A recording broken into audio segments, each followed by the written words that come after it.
Ketika 2 tahun yang akan datang, saudara akan bilang begini, alhamdulillah betul ya.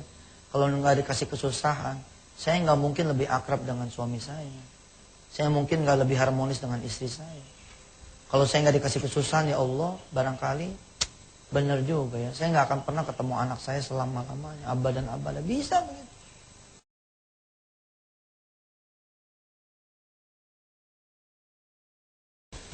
Assalamualaikum warahmatullahi wabarakatuh. Waalaikumsalam warahmatullahi wabarakatuh.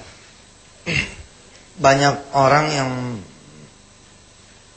ketika ditimpa kesusahan merasa jawabannya bukan Allah Azza wa Jalla. Kayak semalam saya kedatangan seorang kawan yang dia bilang, kalau dalam seminggu lagi saya nggak bayar, maka urusannya jadi urusan polisi. Dan selalu klasik tuh yang kayak begitu. Kemudian lantas saja di otaknya itu, di pikirannya itu, solusinya adalah harus bayar. Saya tanya berapa duit kudu bayarnya. Kira-kira sebutlah 53 juta. Dia merasa dia udah pontang-panting dalam 3 minggu. Dan 2 minggu sudah berlalu tanpa kepastian ada dana. Dan memang kalau di otaknya udah jawabannya adalah harus duit, ya begitu emang nasibnya. Seakan-akan segala sesuatu itu mesti selesai dengan duit. Padahal segala sesuatu itu selesainya dengan Allah. Kalau Allah udah redo, itu duit bisa nomor 17 itu. Duit bisa nomor 17. Dan itu selalu terjadi seperti itu. Andai kemudian kita di pikiran kita, di otak kita, ya hanya dipikirkan duit, solusi berupa persoalan dunia, maka nggak akan pernah ada ujungnya. A'attakhidhu min dunihi alihatan iyuridni rahmanu bidurrin la tughni anni syafa'atuhum syai'an wa la yunqidhun inni idzal lafi dhalalim mubin inni amantu bi rabbikum fasma'un. Qila dukhulil jannah qala la laita qaumi ya'lamun bima ghafara li rabbi wa ja'alani minal mukramin. Pada suatu saat juga saya pernah menjadi seorang hamba Allah yang tidak mengerti Allah itulah jawaban dari segalanya. Saya datang ke seorang alim, kemudian dipegang dada saya. Pegang begini nih, disentuh. Kemudian dia tanya, benarkah yang diperlukan oleh kamu adalah uang? Saya bilang iya. Kalau nggak ada uang nggak selesai. Bukan. Yang diperlukan oleh kamu iman bahwa Allah akan menolong kamu, bahwa Allah akan menyelamatkan kamu. Subhanallah. Insyaallah ba'da salat subuh kita akan bicara lebih banyak lagi tentang bagaimana caranya menghilangkan kesusahan agar pakai duit. Ya, insyaallah. Baik pemirsa yang dirahmati Allah. Kita kembali lagi setelah tadi kita melaksanakan ibadah sholat subuh berjamaah. Dan semoga pemirsa juga usai melakukan ibadah sholat subuh diterima amal ibadah kita oleh Allah Subhanahu wa ta'ala. Amin ya rabbal alamin. Baik pemirsa, Ustadz juga alhamdulillah setiap hari jemaah kita semakin banyak memenuhi Masjid An-Nida TPI. Dan juga datang Ustadz rombongan dari Majelis Dzikir Istighosah Cakung Ustadz. Pimpinan Ustadz Haji Dian Hidayat. Pagi-pagi gelap-gelap dia mau datang ke sini, dia telepon, alhamdulillah sudah sampai semua. Dan ini membuktikan bahwa acara nikmatnya sedekah ternyata banyak dipantau oleh Indonesia dan mudah-mudahan dapat mengubah perilaku masyarakat Indonesia menjadi orang yang derma dan orang yang gemar melakukan sedekah. Amin. Ustadz, tadi di segmen awal Ustadz katakan bahwa ketika orang mengalami kesusahan yang dicari itu bukan Allah sebetulnya. Lalu bagaimana supaya kita mencari Allah? Proses yang kita lakukan apa itu Ustadz? Yang pertama adalah memang kesadaran ya bahwa ini memang udah kehendak Allah gitu. Tanpa kita menerima, kita akan berontak terus sama masalah. Nggak pernah berdamai itu sama namanya masalah.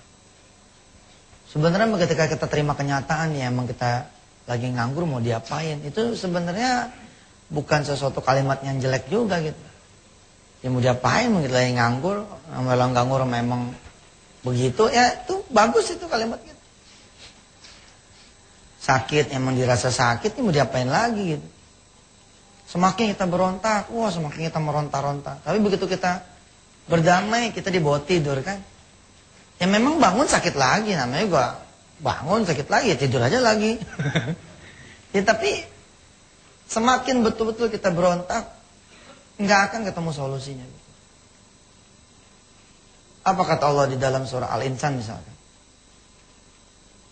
وَجَزَاهُمْ بِمَا صَبَرُوا جَنَّةً وَحَرِيرًا مُتَّكِئِينَ فِيهَا عَلَى الْأَرَائِكِ لَا يَرَوْنَ فِيهَا شَمْسًا وَلَا زَمْهَرِيرًا.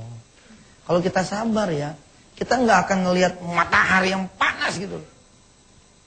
La yarawna fiha syamsan wala zamharira. Juga nggak ngelihat kegaduhan. Iya. Ya gimana emang keadaan kita lagi begini. Nah emang orang lagi salah ya rumah saja dimaki-maki orang. Ya, disebelin orang. Ya, emang begitu. Tapi simpen dalam hati kita, insya Allah kita akan lewatin ini. Sering saya, dan kalimat ini akan terang ketika 2-3 tahun yang akan datang. Saya sering bilang sama teman-teman yang bermasalah, percayalah, Allah memilih saudara memegang kesusahan. Supaya saudara menyuarakan tentang kekuasaan Allah. Kapan? Barangkali 1-2 tahun yang akan datang. Ketika 2 tahun yang akan datang, saudara akan bilang begini, alhamdulillah betul ya. Kalau nggak dikasih kesusahan, saya nggak mungkin lebih akrab dengan suami saya. Saya mungkin nggak lebih harmonis dengan istri saya.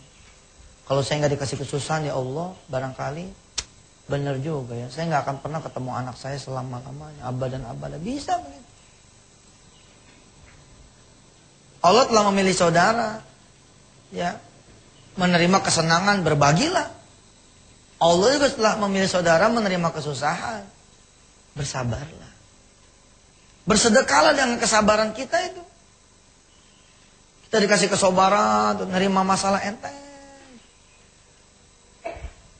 Ayah, bangun. Toko kita kebakar. Cepat jalan. Begitu kita ngelihat sudah tidak ada yang bisa diselamatkan. Yang muncul dari kalimat kita kalau bukan kesabaran, kita harus minum obat puyeng. Ya. Yang ada di pikiran kita, Masya Allah, udah capek-capek kita bangun.